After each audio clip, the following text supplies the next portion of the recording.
A tática coletiva são, obviamente, ações coletivas que envolvem os três setores da equipe, mas que são totalmente dependentes lá na origem das manifestações táticas individuais que geram as manifestações táticas em pequeno grupo. Cabe lembrar que o que nós vamos ver nestes slides não são princípios táticos específicos, e sim são noções gerais de como se deve comportar a tática coletiva. Na verdade, a tática coletiva no momento defensivo, ela é uma grande ocupação de espaços que tem o principal objetivo de retardar o movimento ofensivo do adversário e, ao mesmo tempo, proteger da melhor forma possível o nosso gol.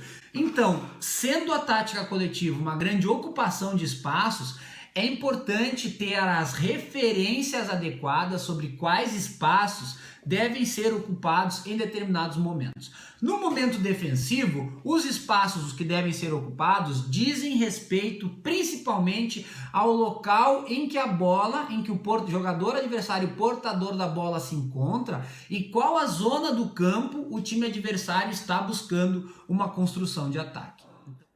Ocupação da zona da bola rapidamente, com o maior número de jogadores possíveis, identificação das determinadas outras zonas prioritárias a serem ocupadas e aproximação.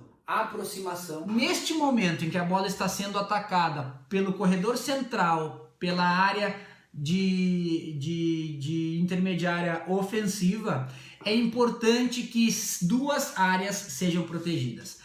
A área, obviamente, em que a bola se encontra, e aí nós vemos sempre dois jogadores circulados em amarelo, que são os dois jogadores dentro daquela área com maior responsabilidade de fazer a pressão ao portador da bola, e os demais jogadores, todos eles dividindo, neste caso, duas zonas de ocupação, ocupando duas zonas. Neste momento, a zona que deve ser protegida prioritariamente logo após a zona em que a bola está, é a de intermediária defensiva. Por quê? Porque sendo atacado por uma região central do campo, é importante que a nossa tática coletiva defensiva ocupe espaços centrais, obrigando ou induzindo a equipe adversária a jogar para os lados. Por quê? Porque jogando a bola para um dos dois lados, essa bola se afasta da linha central, consequentemente se afasta do nosso gol e a gente tem mais tempo de manter um equilíbrio e um balanço defensivo. Agora a gente vê uma outra situação em que o portador da bola do time adversário encontra-se numa faixa lateral ofensiva.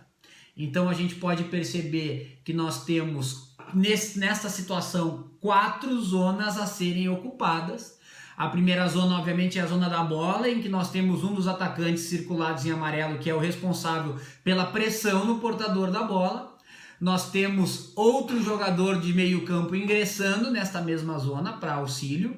E nós temos o outro atacante e os demais jogadores de meio campo ocupando a zona intermediária ofensiva, com o objetivo de ocupação de espaço e fechamento de linha de passe.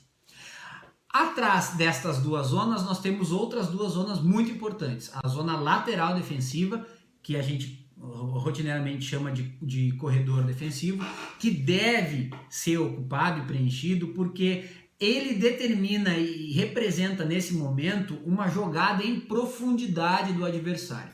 Então, como não queremos que a bola se aproxime do nosso gol, precisamos bloquear jogadas em profundidade. Um outro momento defensivo importante é quando nós estamos sendo atacados pelos lados do campo, mas já no nosso campo de defesa, o que representa um perigo de gol ainda maior, uma vez que o adversário está com a bola mais próxima do nosso gol.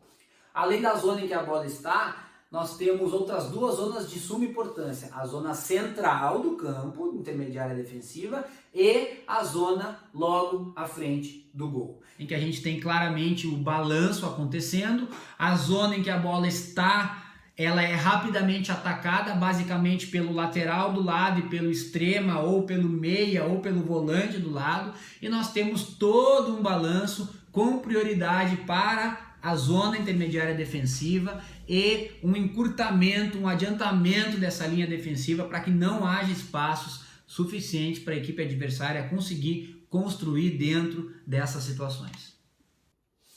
Mais um momento defensivo em que a bola encontra-se na região de intermediária defensiva. Aí, basicamente, nós estamos diante de um momento em que estamos sendo atacados pelo corredor central e a bola encontra-se no nosso campo, na intermediária defensiva. Nesta situação, duas zonas prioritariamente devem ser preenchidas. A zona da bola, que já está batida, a zona da bola sempre tem que ser preenchida da forma mais rápida possível e com o maior número de jogadores possíveis. Neste quesito, neste momento, como a zona da bola é a zona intermediária defensiva, ela deve ser ocupada com praticamente todos os jogadores para que justamente a gente tenha um encurtamento quase que total desse espaço, o adiantamento da linha defensiva e a gente não crie espaço para o adversário perto do nosso gol.